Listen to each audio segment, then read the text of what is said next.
Coming back at you with another one of our how-to videos, how to do or perform a perfect push-up.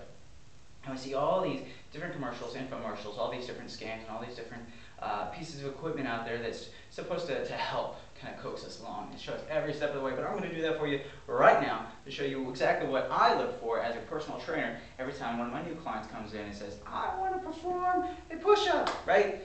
Everybody wants to be able to do one push-up, right? That's what almost all of my women always want to do. And you know what happens is when they come through our boot camp and I instruct them on what they need to be doing in order to perform that perfect push-up, they end up leaving our boot camps. If they leave, a lot of times they stick with us for a while, but a lot of times after 6, 9, 12 months, they're done, and once they graduated our program, they are performing countless numbers of what we call those men push-ups, right, on top of those toes, right, perfect push-ups. So I'm going to demonstrate real quickly the differences between the two push-ups, what many people will call the female push-up, but what we will call just a knee push-up, and then what others call a male push-up, or the toe push-up. All right, so the knee versus the toe.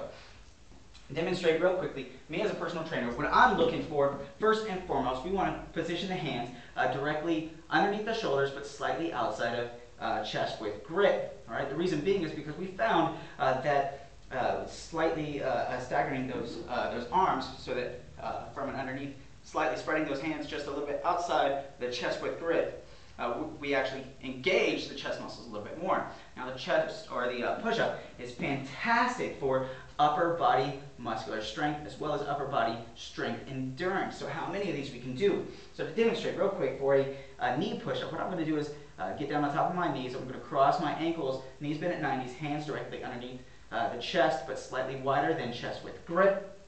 Just like I just instructed, we want to keep that spine neutral. What I mean by that is a good flat back. All right, we don't want the hips popping up. We're not a table, because as we push up, or as we go down for that push-up, we're going to be leaning forwards, and all of anything that we put on top of our back, I like to visualize putting a wine glass on top of the small of my back. And if that wine glass tips over, then our form is off, and that spine is not neutral. All right, so we're going to keep it as neutral as possible. We're going to bring it down slow. I'm going to be looking dead center between my hands, but about 12 to 16 inches above for my focal point. All right, that's going to keep my neck neutral. All right, we're going to bend those elbows. Those elbows will come anywhere from a 45-degree angle away from my body to a 90-degree angle. And that's just kind of dependent upon each individual person. Belly button pulling tight, so I'm going to brace those abdominals like someone's about to throw a tennis ball at me, and I'm going to squeeze those glutes so the hips pop forward. All right? Kind of see a little bit more what I mean when I bring it up to the toes. Head neutral, looking 12 to 16 inches dead center between those fingertips. Bring it down slow, slow, slow. All right, and we'll start with a partial push-up, just bending those elbows as low as, or as much as we can possibly get it. Hold that position and drive through the palms and power the chest back up. All right, bring it down slow, slow, slow, and control. Hover for just a moment, as low as we can get it, and then drive through those palms, push back up. So that's a great starting point. But for a full knee push-up, what we're looking for is ideally to have 2 finger width grip between the sternum and the floor, or even a fist for most women between the sternum and the floor. All right, so chest out, chins up high. We're looking for that about 1 inch to about 3 inches is what kind of what we're looking at. So we're going to bring it down. Now, ideally, we can actually say that or address that in a different way. We're looking for the upper arm to be parallel to the ground for a good full push-up. Drive through those palms, power it all the way up. Belly button pulling tight. Squeeze those glutes down slow, slow, slow. Hover right above the ground. Head's neutral, spine's neutral. Drive through those palms. All right. So that's going to be a knee push-up, a full knee push-up. All right. For a full toe push-up, remember, I had said we're going to have that neutral spine, neutral back, a neutral head. We're going to squeeze those glutes so the hips pop forward, belly button's pulling tight like someone's throwing a tennis ball at us, and our arms are raised behind us. All right? We're going to bring it down slow, slow, slow. All right? So you will see the 3 points, actually 4 points, earlobe to shoulder to hips to ankles. We want one perfect straight line. We don't want the hips up high. We don't want the hips sagging down low.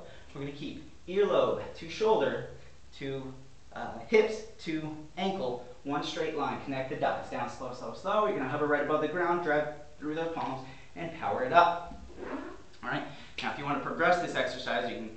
There's many different progressions out there, but that's not what this video is for. A perfect push-up. Work on those techniques. We're looking for those 4 points to be perfectly aligned. If we're down on the knees, we're looking for the earlobes to shoulders to hips to knees. to be in one straight line. If we're on the toes, we're looking for earlobes to shoulders to hips to ankles. All right, that we want to be looking slightly wider than chest width grip for the hands at shoulder length. All right, we don't want those shoulders or those hands up above those shoulders or down below those shoulders, right at shoulders. And we're also looking for that neutral spine with that focus, that gaze, about 12 to 16 inches dead center between those hands. All right, belly button folded tight, squeeze those glutes. You'll hit the perfect push-up in no time. This is Greg coming back at you. Check us out, www.getliftfit.com. Take care.